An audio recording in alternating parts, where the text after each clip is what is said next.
Hello everyone. So actually Friday వెళ్ళాను, but థియేటర్లో ఒక్కడనే ఉన్నానని చెప్పి షో క్యాన్సిల్ చేశారు. సో ఇంకా ఫైనలీ సాటర్డే మూవీ రిలీజ్ అవ్వడానికి ముందే డిజ్నీస్ మోస్ట్ హేటెడ్ మూవీ అయిన స్నో వైట్ ని చూసొచ్చాను. సో చూసాక అనిపించింది ఆ హేట్ తప్పలేదని. కానీ బిఫోర్ దట్ లెటస్ సి అసలు ఎందుకు ఈ మూవీని అందరూ రిలీజ్ అవ్వడానికి ముందే ఇంత హేట్ చేశారని. సో దట్ తెలియని వాళ్ళకి కూడా క్లారిటీ వచ్చింది. లేదు మూవీ ఎలా ఉందో తెలుసుకోవాలంటే ఇది స్కిప్ చేయండి. సో ఫస్ట్ ఆఫ్ ఆల్ ఈ స్నో వైట్ అనే స్టోరీ ఒక జర్మన్ ఫెరీ టేల్. సో అది ఫెరీ టేల్ కాబట్టి ఎవరైనా అడాప్ట్ చేసి మూవీ తీయొచ్చు. అండ్ అలా 1937 లో వాల్ట్ డిజ్నీ స్నో వైట్ మీద ఒక యానిమేటెడ్ మూవీ తయారు చేశాడు. అండ్ అది సినిమా హిస్టరీలోనే one of the milestone, because animation తో తయారు చేసిన ఫస్ట్ మూవీ అది. అండ్ ఆ మూవీ కూడా నిజంగా బాగుంటుంది కాబట్టి it was a huge blockbuster. And అలాగే ఈ మూవీయే డిజ్నీ అనే కంపెనీ స్టార్ట్ అవ్వడానికి మెయిన్ రీజన్. సో ఇదంతా ఇంకా డీటెయిల్ గా వాల్ట్ డిజ్నీ వీడియోలో మాట్లాడాను, కుదిరితే చెక్అవుట్ చేయండి. సో ఇలా అన్ని విధాలుగా స్నో వైట్ అనే మూవీ చాలా స్పెషల్. అండ్ అలాగే ఆ మూవీ చాలా మంది చైల్డ్హుడ్ లో చూసారు కాబట్టి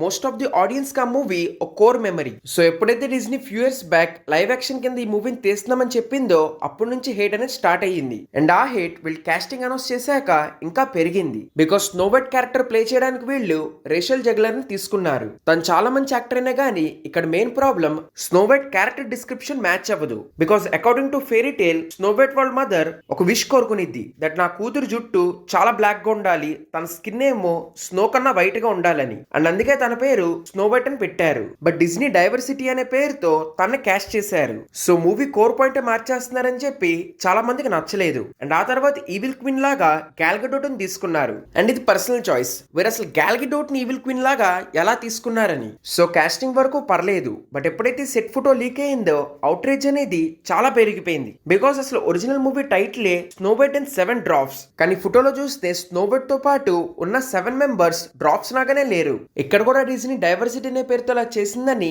ఇంటర్నెట్ మొత్తం ఫుల్ ఆన్ ఫైర్ అయింది. అండ్ అచ్చాలన్నట్టు ఇంటర్వ్యూస్ లో Rachel juggler different comments pass చేసింది, మెయిన్లీ ఒరిజినల్ స్నో వైట్ మీద. వీరితనంటది ఒరిజినల్ స్నో వైట్ లో కింగ్ వచ్చి తనని కాపాడాలి. సో అది ఓల్డ్ స్టోరీ కాబట్టి అలా రాశారు. బట్ మనం మోడర్న్ జనరేషన్ లో ఉన్నాం కాబట్టి క్వీన్ ఎవరు వచ్చి కాపాడవసరం లేదు. ప్రిన్సెస్ తనకు తానే అన్ని పనులు చేయగలదు. ఇన్ఫాక్ట్ నా కో యాక్టర్ కూడా మూవీలో పెద్దగా రోల్ లేదు. అసలు సరిగ్గా చెప్పాలంటే తన సీన్స్ అన్ని కట్ చేసిన పెద్ద ఇంపాక్ట్ ఉండదు. అండ్ అలాగే ఒరిజినల్ స్నో వైట్ కూడా చూడడానికి చాలా క్రీపీగా ఉంటది. బికాస్ లాస్ట్ లో ప్రిన్స్ వచ్చి డైరెక్ట్ గా ప్రిన్సెస్ ని కిస్ చేస్తాడు. సో చాలా మంది ఫేవరెట్ క్లాసిక్ ని అలా అనేసరికి ఈ యాక్ట్రెస్ మీద చాలా మందికి హేట్ స్టార్ట్ అయింది. ఆ తర్వాత ట్రంప్ కి సంబంధించి కూడా తను కొన్ని విషయాలు అంది, దాంతో ఫుల్ ఆన్ హేట్. అండ్ అలాగే ఆ ప్రిన్సెస్ ఆర్క్ మొత్తం చేంజ్ చేసి ఇలా క్లాసిక్ మొత్తాన్ని మార్చేస్తున్నారని తెలియగానే అందరికి చాలా కోపం వచ్చింది. సో ఇదంతా జరిగింది కాబట్టి డిజ్నీ మళ్ళీ ఆ 7 డ్రాప్స్ ని యాస్టిస్ తెచ్చేశారు. ప్లస్ దీంట్లో మళ్ళీ యానిమేటెడ్ డ్రాప్స్ ని పెట్టారు. అండ్ అలాగే మూవీకి సంబంధించి చాలా రీషూట్లు చేశారు. బట్ స్టిల్ ఆడియన్స్ కి మూవీ మీద హేట్ తగ్గలేదు. సో అందుకే ఆ movie trailer one of the most dislike trailer కింద మారింది. ఇన్ఫాక్ట్ ఆ హేట్ మూలాన మూవీకి ముందు ప్రీమియర్స్ కూడా క్యాన్సిల్ చేసేసారు. అండ్ డైరెక్ట్ గా ఈ మూవీని పెద్ద పిఆర్ లేకుండా రిలీజ్ చేశారు. సో డిజ్నీకి ముందే ఏం జరిగిద్దో అర్థమైపోయింది. సో అందుకే పెద్దగా పిఆర్ చేయలేదు. ఇన్ఫాక్ట్ మన దగ్గర అయితే అస్సలు చేయలేదు. ఇన్ఫాక్ట్ అందుకే మన దగ్గర షోస్ కూడా చాలా తక్కువ ఉన్నాయి. సో ఇలా ఒక పెద్ద పంచాయతీ తర్వాత ఈ మూవీ రిలీజ్ అయింది. సో మరి ఆ రీషూట్స్ ఈ మూవీని ఏమైనా కాపాడిందా అంటే no, because movie is too boring. అంటే అసలు ఏం జరగదు, ఏదో కొత్త ప్లాట్ యాడ్ చేశారు కానీ అదేమో అసలు వర్క్ అవ్వలేదు. అంటే మూవీకి వెళ్ళడానికి ముందు ఐ థాట్ వీళ్ళు ఏదో చేంజెస్ చేశారని చెప్పారు కదా, సో అవి ఇంప్లిమెంట్ చేసి ఉంటారు. సో అవి టూ బ్యాడ్ గా ఉన్నా గానీ వి కుడ్ ఎంజాయ్, అంటే ఇంత అప్సెట్ గా అలా చేశారని. కానీ మధ్యలో డిజ్నీ భయపడింది కాబట్టి ఇంకా అవి కూడా మార్చేద్దామని చెప్పి చాలా రీషూట్స్ చేశారు. లైక్ ర్యాండమ్ ప్లాట్ యాడ్ చేయటం అదంతా కూడా. సో అందుకే ప్లాట్ గానీ మూవీ గానీ ఎటు కాకుండా అలా బోరింగ్ గా అయిపోయినాయి. అంటే యానిమేషన్ పాటలు కొంచెం బాగున్నాయి కానీ ఆరల్స్ మూవీ అయితే కష్టమే. అండ్ మెయిన్లీ ఎండింగ్ అయితే నేను అసలు చూడలేకపోయాను. లిటరలీ అది అసలు ఏదో చేసేసారు. లైక్ ఎప్పుడైతే ఆ సోల్జర్స్ పేర్లు చెప్పిద్దో తాను నాకు ఇంకా చాలా ఈ మూవీ ఆపేయండి అనిపించింది. అయినా ఒరిజినల్ స్నో వైట్ ప్లాట్ కూడా చాలా సింపుల్ గా ఉంటది, బట్ ఆ మూవీ చూడడానికి చాలా ప్యూర్ గా బాగుంటది. సో ఈ మూవీ అట్లీస్ట్ ఆ మూవీ లాగా ఫ్రేమ్ టు ఫ్రేమ్ అడాప్ట్ చేసినా పోయేది. బట్ వీళ్ళేమో కొన్ని చేంజెస్ చేశారు అండ్ అవి చూడడానికి బోరింగ్ గా ఉన్నాయి. అండ్ అది చల్లట్టు యాక్టర్స్ పర్ఫార్మెన్స్ కూడా అస్సలు వర్క్ అవ్వలేదు. లైక్ మూవీలో యాక్టర్స్ అందరూ కూడా యానిమేటెడ్ చూసాక ఇలాగే చేయాలని దాన్ని మిమిక్ చేస్తున్నట్టు ఉంది. అంటే యానిమేషన్ లో అనుకోండి ఫేస్ లో ఎక్స్ప్రెషన్ సరిగ్గా కనపడవు కాబట్టి ఐబ్రో ఐబ్రో స్లిప్ మూమెంట్స్ తో కొంచెం ఎగ్జాజరేట్ చేస్తారు. కానీ అదే స్టైల్ మూవీలో యాక్టర్స్ అందరూ వాడారు. లైక్ రేషల్ చాలా సీన్స్ లో she was over animated. And అలాగే స్నో వైట్ అనే క్యారెక్టర్ యానిమేషన్ లో చాలా ప్యూర్ ఇన్నోసెంట్. అంటే ఆ క్యారెక్టర్ చూడంగానే ఆ క్వాలిటీస్ అన్ని కూడా మనకు అర్థమవుతాయి. ఇన్ఫాక్ట్ తను చేసే పనులు కూడా అలాగే చాలా బాగుంటాయి. కానీ అదే మూవీలో దానికి కంప్లీట్ ఆపోజిట్ గా చేశారు. లైక్ ఈ మూవీలో స్నో వైట్ అనే క్యారెక్టర్ కొంచెం కమాండబుల్ గా తనే మొత్తం చేద్దాం అనుకుంటది, ఇలా కొంచెం మార్చేశారు. అండ్ అలాగే తను చేసే పనులు గానీ రేషల్ పర్ఫార్మెన్స్ గానీ వీటన్నిటితో అసలు ఆ ప్యూర్ ఇన్నోసెంట్ వైబే క్రియేట్ అవ్వలేదు. సరే అని చెప్పి స్నో వైట్ ని పక్కన పెడితే ఈవిల్ క్విన్ అయితే అసలు చూడలేము. లైక్ తంద కూడా ఆర్క్ అసలు ఏం అర్థం కాదు అనుకోండి.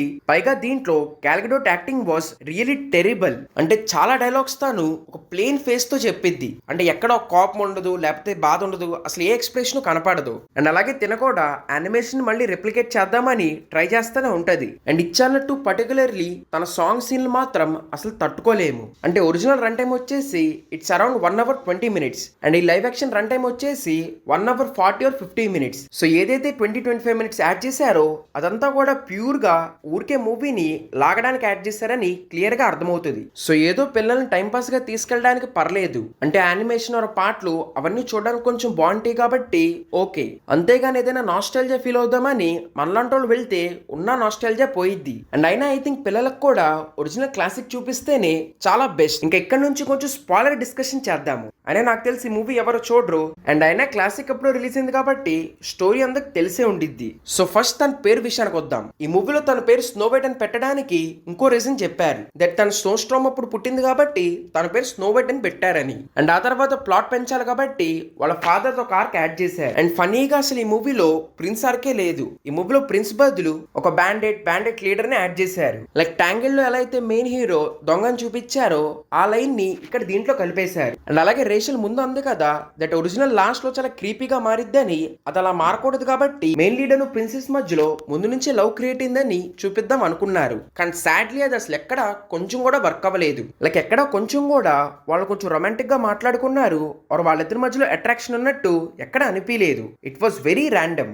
సో నేను ఖచ్చితంగా చెప్తున్నా ఆ బ్యాండెడ్ ఆర్క్ అసలు ఆ మెయిన్ లీడ్ ఇవన్నీ కూడా వీళ్ళు తర్వాత రీషూట్స్ లో యాడ్ చేశారు. అంటే తను అంద కదా ప్రిన్సెస్ ఎవరు వచ్చి కాపాడొస్తారు లేదు, మేము ఎండింగ్ మార్చాము ఇదంతా. అండ్ ఆ తర్వాత క్రియేట్ అండ్ రేట్ చూసి డిజ్నీ ఆ మొత్తం మళ్ళీ రీషూట్స్ లో మార్చారు. లైక్ కొన్ని సీన్స్ లో ఆ విఎఫ్ఎక్స్ అది చూస్తే క్లియర్ గా అర్థమవుతుంది. ప్లస్ ఆర్క్ కూడా మూవీ స్టోరీలో అసలు ఎక్కడ యాడ్ అవ్వట్లేదు, చాలా మిస్ప్లేస్డ్ గా అనిపించింది. అండ్ అలాగే కమింగ్ టు ఈవిల్ క్విన్ తన గురించి కూడా అసలు ఏది ఎక్స్ప్లెయిన్ చేయరు. అంటే యానిమేటెడ్ లో అంటే సరే అనుకోవచ్చు, వీళ్ళు లైవ్ యాక్షన్ చేస్తున్నప్పుడైనా కనీసం తన గురించి ఇంకొంచెం చెప్పాల్సింది. లైక్ అసలు తన మ్యాజిక్ ఏంటి, తను ఏం చేయగలదు ఇవన్నీ. అండ్ అలాగే తన ఎండింగ్ కూడా తను ఎక్కడికి వెళ్ళిపోయింది, అర్థం ఎందుకు అలా చేసింది, ఇదంతా ఏది ఎక్స్ప్లెయిన్ చేయరు. అండ్ ఇంకా కమింగ్ టు ఎండింగ్ అసలు ఎండింగ్ అర్థమే ఉండదు. సో ఒరిజినల్ లో మూవీలో డ్రాప్స్ చాలా మేజర్ రోల్ ప్లే చేస్తారు. ఇన్ఫాక్ట్ వాళ్ళు ఈవిల్ క్వీన్ వెనకాల పడతంతో తనే క్లిఫ్ నుంచి పడిపోద్ది. సో అలా క్లాసిక్ లో డ్రాప్స్ ది కూడా మంచి రోల్ ఉంటది. ఈ మూవీలో డ్రాప్స్ అయితే అసలు వాళ్ళు పట్టించుకోలేదు. లైక్ లిటరలీ అసలు వాళ్ళు ఏం చేయరు. అసలు వాళ్ళే కాదు, మూవీలో ఇంకో మెయిన్ హీరో ఉన్నాడు కదా, తనైతే లిటరలీ ఒక డెడ్ వెయిట్. అంటే తన మూవీ మొత్తం నుంచి తీసేసినా గానీ ఒక్క కిస్సింగ్ సీన్ కి తప్ప తన కూడా ఎందుకు పనికిరాడు. సో కమింగ్ టు ఎండింగ్ తను వెళ్ళి ఈవిల్ క్వీన్ నుంచి మళ్ళీ ఆ కింగ్డమ్ తీసుకుంటానని చెప్పి వెళ్ళిద్ది. అయితే ఇక్కడ ఒక ఫైట్ జరిగిద్ది, ఒక పెద్ద వార్ జరిగిద్ది, అలాంటిది ఏదైనా అయ్యిద్ది అనుకున్నాను. కానీ లిటరలీ తను వెళ్ళి జస్ట్ మాటలతో వాళ్ళందరూ మనసు మార్చేసిద్ది. లైక్ లిటరలీ సోల్జర్ తో నీ పేరు ఇది, నువ్వు ఫార్మర్ నీకు గుర్తుందా అని చెప్పిద్ది. అండ్ జస్ట్ ఈ మాటలతోనే సోల్జర్స్ అందరి మనసు మారిపోద్ది. వాళ్ళందరూ స్నో వైట్ కి సపోర్ట్ చేస్తారు. అది చూసాక నాకు లిటరలీ అనిపించింది ఈ పని ఎప్పుడో చేస్తే సరిపోద్ది కదా.